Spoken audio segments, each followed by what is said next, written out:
ಪ್ರಧಾನಿ ಮೋದಿ ಪ್ರಯಾಣಿಸ್ತಾ ಇದ್ದಂಥ ವಿಮಾನದಲ್ಲಿ ತಾಂತ್ರಿಕ ದೋಷ ಕಾಣಿಸಿಕೊಂಡಿದೆ. ನರೇಂದ್ರ ಮೋದಿ ಅವರ ದೆಹಲಿ ಪ್ರಯಾಣ ವಿಳಂಬವಾಗಿದೆ.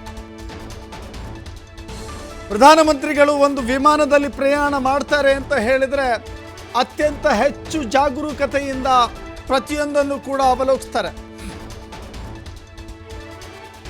ಆದರೆ ಇಲ್ಲಿ ನರೇಂದ್ರ ಮೋದಿ ಅವರು ಪ್ರಯಾಣ ಮಾಡಬೇಕಾಗಿದ್ದ ವಿಮಾನದಲ್ಲಿಯೇ ಇದೀಗ ದೋಷ ಕಾಣಿಸಿಕೊಂಡಿದೆ. ಜಾರ್ಖಂಡ್ನ ದಿಯೋಗಾರ್ ವಿಮಾನ ನಿಲ್ದಾಣದಲ್ಲಿ ಈ ಘಟನೆ ಸಂಭವಿಸಿದೆ. ವಿಮಾನ ನಿಲ್ದಾಣದಲ್ಲೇ ಕಾಲ ಕಳೆದಿದ್ದಾರೆ ನರೇಂದ್ರ ಮೋದಿ. ಚುನಾವಣಾ ಪ್ರಚಾರಕ್ಕಾಗಿ ಮೋದಿ ದಿಯೋಗರ್ಗೆ ಬಂದಿದ್ರು. ವಿಮಾನದಲ್ಲಿ ತಾಂತ್ರಿಕ ದೋಷ ಕಾಣಿಸಿಕೊಂಡಿದೆ ಎನ್ನುವ ಕಾರಣಕ್ಕಾಗಿ ದೆಹಲಿಗೆ ಪ್ರಯಾಣ ಮಾಡಲಿಕ್ಕೆ ವಿಳಂಬ ಆಗ್ತಾ ಇದೆ. ಒಂದು ಕಡೆ ನೋಡಿ, ದೆಹಲಿಯಲ್ಲಿ ವಾತಾವರಣ ಹದಗೆಟ್ಟಿದೆ, ವಾಯು ಮಾಲಿನ್ಯ ವಿಪರೀತವಾಗಿದೆ. ಒಂದು ಕಾರಣ ಅದು. ಆದರೆ ಇಲ್ಲಿ ಕಾರಣ ಅಂತ ಹೇಳಿದ್ರೆ ನರೇಂದ್ರ ಮೋದಿಯವರ ವಿಮಾನ ವಿಳಂಬ ಆಗಲಿಕ್ಕೆ ಪ್ರಮುಖ ಕಾರಣವೇ ತಾಂತ್ರಿಕ ದೋಷ. ಸೊ ಹೀಗಾಗಿ ತಾಂತ್ರಿಕ ದೋಷದ ಕಾರಣಕ್ಕಾಗಿ ನರೇಂದ್ರ ಮೋದಿ ಪ್ರಯಾಣವನ್ನು ಮಾಡಲಿಕ್ಕೆ ಸಾಧ್ಯವಾಗಿಲ್ಲ. ಚುನಾವಣಾ ಪ್ರಚಾರಕ್ಕಾಗಿ ನರೇಂದ್ರ ಮೋದಿಯವರು ವಿವಿಧ ರಾಜ್ಯಗಳಿಗೆ ತೆರಳುತ್ತಾ ಇದ್ದಾರೆ. ಪ್ರಚಾರ ಕಾರ್ಯದಲ್ಲಿ ದಿನನಿತ್ಯವೂ ಕೂಡ ತಮ್ಮನ್ನು ತಾವು ತೊಡಗಿಸಿಕೊಳ್ತಾ ಇದ್ದಾರೆ. ಇವತ್ತು ಕೂಡ ಅಂಥದ್ದೇ ರೀತಿಯ ಪ್ರಚಾರ ಕಾರ್ಯ ಹೋಗಿದ್ರು. ಜಾರ್ಖಂಡ್ನ ದಿಯೋಗರ್ ವಿಮಾನ ನಿಲ್ದಾಣದಲ್ಲಿ ಈಗಲೂ ಮೋದಿ ವೆಯ್ಟ್ ಮಾಡ್ತಾ ಇದ್ದಾರೆ. ನಾವು ಅನೇಕ ಬಾರಿಯೂ ಕೂಡ ನೋಡಿದ್ದೇವೆ. ಬೆಂಗಳೂರಿಗೆ ಬಂದಾಗ ಅಥವಾ ರಾಜ್ಯದ ವಿವಿಧ ಭಾಗಗಳಿಗೆ ನರೇಂದ್ರ ಮೋದಿ ಬರ್ತಾರೆ ಅಂತ ಹೇಳಿದ್ರೆ ಸೇನಾ ಹೆಲಿಕಾಪ್ಟರ್ಗಳನ್ನು ಬಳಸ್ಕೊಳ್ತಾ ಇದ್ರು, ಸೇನಾ ವಿಮಾನಗಳನ್ನು ಬಳಸ್ಕೊಳ್ತಾ ಇದ್ರು.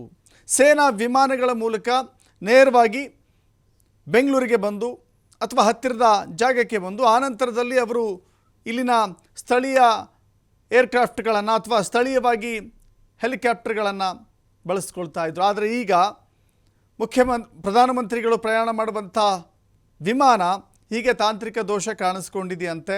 ತಾಂತ್ರಿಕ ದೋಷದ ಕಾರಣಕ್ಕಾಗಿ ಭಾರತದ ಪ್ರಧಾನಮಂತ್ರಿ ಒಂದು ವಿಮಾನ ನಿಲ್ದಾಣದಲ್ಲಿ ಕಾಲ ಕಳೀತಾ ಇದ್ದಾರೆ. ಇತ್ತೀಚೆಗೆ ಅನೇಕ ಘಟನೆಗಳು, ಅನೇಕ ವ್ಯತ್ಯಯಗಳು ಆಗ್ತಾ ಇರುತ್ತೆ. ಒಂದು ಕಡೆ ದೆಹಲಿಯಲ್ಲಿ ವಾಯು ಮಾಲಿನ್ಯ ಮಿತಿಮೀರಿ ಹೋಗ್ತಾ ಇದೆ. ಈ ಕಾರಣದಿಂದಾಗಿ ಅಲ್ಲಿಯ ವಿಮಾನಗಳು ಬರುವಂಥ ಸಮಯ ವ್ಯತ್ಯಾಸವಾಗ್ತಾ ಇದ್ದಾವೆ. ಸಮಯದ ವ್ಯತ್ಯಾಸದ ಕಾರಣಕ್ಕಾಗಿಯೂ ಕೂಡ ಅನೇಕ ಪ್ರಯಾಣಿಕರಿಗೂ ಕೂಡ ತೊಂದರೆ ಆಗ್ತಾ ಇದೆ.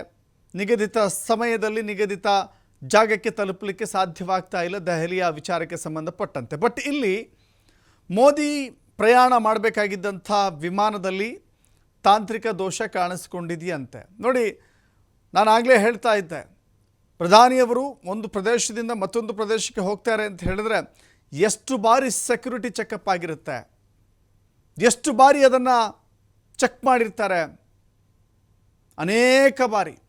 ಯಾಕೆಂದರೆ ಒಂದು ಕೂಡ ಅವರ ಪ್ರೋಟೋಕಾಲ್ನಲ್ಲಿ ಒಂದು ಕೂಡ ಲೋಪ ಆಗದಂತೆ ನೋಡಿಕೊಳ್ಳೋದು ಅಲ್ಲಿನ ಅಧಿಕಾರಿಗಳ ಕರ್ತವ್ಯ ಆಗಿರುತ್ತೆ. ಒಂದೇ ಒಂದು ಲೋಪ ಆಗಬಾರದು. ಯಾಕಂತ ಹೇಳಿದ್ರೆ ಅವರು ಭಾರತದ ಪ್ರಧಾನಮಂತ್ರಿಗಳು. ಅದಕ್ಕಾಗಿಯೇ ಒಂದು ತಂಡ ಇರುತ್ತೆ, ಅದಕ್ಕಾಗಿಯೇ ಎಕ್ಸ್ಪರ್ಟ್ಸ್ಗಳಿರ್ತಾರೆ, ಭದ್ರತೆ ಅಷ್ಟು ದೊಡ್ಡ ಮಟ್ಟದಲ್ಲಿರುತ್ತೆ. ಹೀಗಾಗಿಯೂ ಕೂಡ ದೋಷ ಕಾಣಿಸ್ಕೊಂಡಿದೆಯಂತೆ. ಸರಿಪಡಿಸಲಿಕ್ಕೆ ತಂತ್ರಜ್ಞರು, ಎಕ್ಸ್ಪರ್ಟ್ಸ್ಗಳು ಮುಂದಾಗಿದ್ದಾರೆ. ಇನ್ನೊಂದು ಕೆಲವೇ ಹೊತ್ತಿನಲ್ಲಿ ಸರಿಯಾಗುತ್ತೆ ಅಂತ ಕಾಣಿಸ್ತಾ ಇದೆ. ಅನಂತರದಲ್ಲಿ ಅಲ್ಲಿಂದ ಹೊರಟು ದೆಹಲಿಗೆ ತಲುಪೋರಿದ್ದಾರೆ ಪ್ರಧಾನಿ ನರೇಂದ್ರ ಮೋದಿ.